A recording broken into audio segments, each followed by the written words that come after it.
everyone, I hope you're doing well. So this video is just going to be a short video on dissociative disorders. It is a topic that I am absolutely fascinated by. I myself suffer from a dissociative disorder, which I will explain to you in the video. So if you are someone who does suffer from dissociative disorders or who have experienced dissociation or would just like to learn a bit more about this, then this video is for you.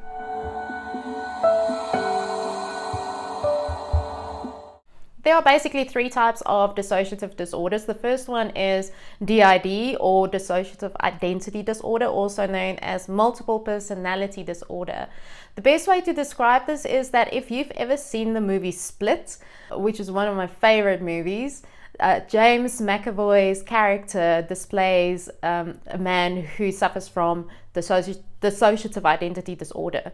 This basically means that you have a split in personalities, meaning you have different alters or a number of separate identities that live within you, if that makes sense. There's also this amazing story which I'd love for you to watch.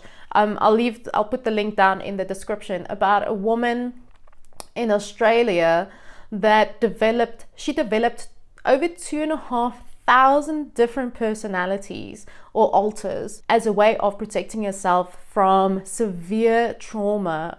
Her father abused her throughout her childhood, and she later on studied to become a lawyer and had her father prosecuted and put in jail.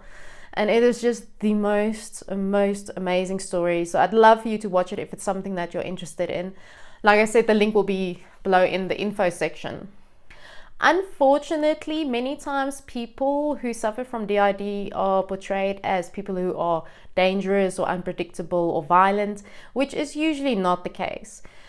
People who developed multiple personalities or DID do so because of severe trauma.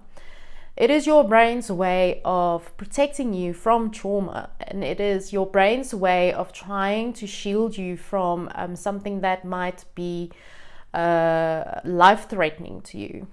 It can be a little scary for someone who suffers from DID because this individual might not know that they suffer from DID. The best way to describe it is the same way that it is described in the movie Split, is where you have the different alters sitting in chairs in a room, and whoever gets the light is the alter that takes over at that specific time. Now, there is a lot of controversy still around this condition, with people debating whether this is real or not. But it has been proven, and it is absolutely fascinating how these different alters or different personalities each have their individual ages, different sexes, different health conditions. You will have one alter who is right-handed, one alter who's left-handed. You will have an alter who's a diabetic and needs insulin, and another who doesn't. And all of these personalities in one body, which proves that DID does exist and it is real. The second dissociative disorder we're going to talk about is dissociative amnesia. And this is a condition where your brain basically blocks out traumatic memories that might be too painful for you to remember. So it literally blocks out a traumatic event. It could be a single event or multiple events, and you have no recollection of what happened at that time.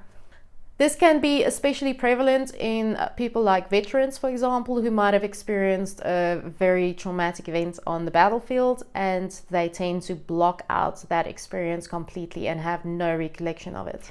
Then the third type of dissociative disorder we're going to talk about is depersonalization or derealization disorder, and this is the one that I suffer from. So in conjunction with my complex trauma PTSD, I also suffer from depersonalization, derealization disorder. What this means is, so depersonalization is basically characterized as this feeling of being outside of yourself. You feel separate from your thoughts and your feelings and your body physically. You also have a bit of a warped sense of time. Like for me personally, example, a month might feel like a year. To me, it feels like, wow, I did this thing a year ago, where actually it was just a month ago. It can also include emotional or physical numbing. So what I do personally is I do suffer from emotional numbing, where my brain physically dissociates from emotion completely.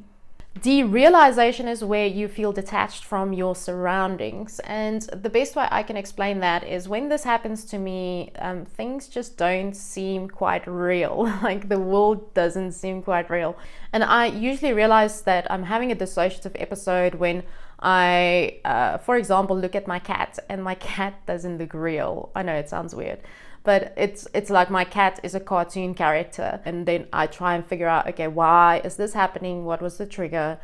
Let's have a look at how we can figure out why this is happening. So interestingly, with me, this happens either automatically or I can elect to dissociate. Either I will realize that I'm having a dissociative disorder. This usually happens when I experience a traumatic event. Or if I'm going through a difficult time, I can elect to physically shut down my emotions, cut off from my emotions, and dissociate from the experience or from my environment or from my feelings. And it is my brain's way of trying to protect me from these traumatic experiences, because of my complex trauma PTSD, I also struggle with emotional regulation. So dissociation is my brain's way of protecting myself from going into overdrive with my emotions. And when it becomes too overwhelming, that is when my chronic suicidality kicks in. So as you can see, these are all like interconnected. But once you start to understand the how and the why behind it, which is what I love to do, is to figure out, okay, why does this happen? Where does it come from? And how do we not necessarily fix it, because you can't always fix it, but how do you manage it better? And how do you manage it in a healthier way? So I'll give you an example of how I manage my emotional dysregulation and my dissociation. I, on a daily basis, make time to allow myself or force myself to have to feel emotions. So this entails my having to have something that actually invokes that emotion, and then I'll allow myself to feel whatever emotion comes up, whether it be anger or ugly crying or sadness. It doesn't matter what that is, and I'll allow myself to actually process and feel that emotion until it becomes a little too overwhelming, and then I dissociate. Now, I would not propose that you do this exercise without a therapist if you haven't done it before, because it can be a very overwhelming experience if you don't know how to control it, and especially if you are someone who struggles with emotional regulation. So if it's something that you want to work on, please rather do it with a therapist.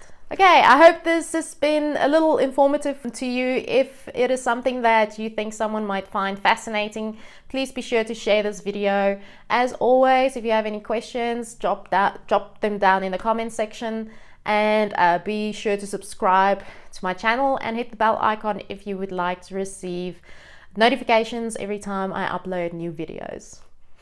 In the meantime, be kind to yourself and to others, and I will see you next time.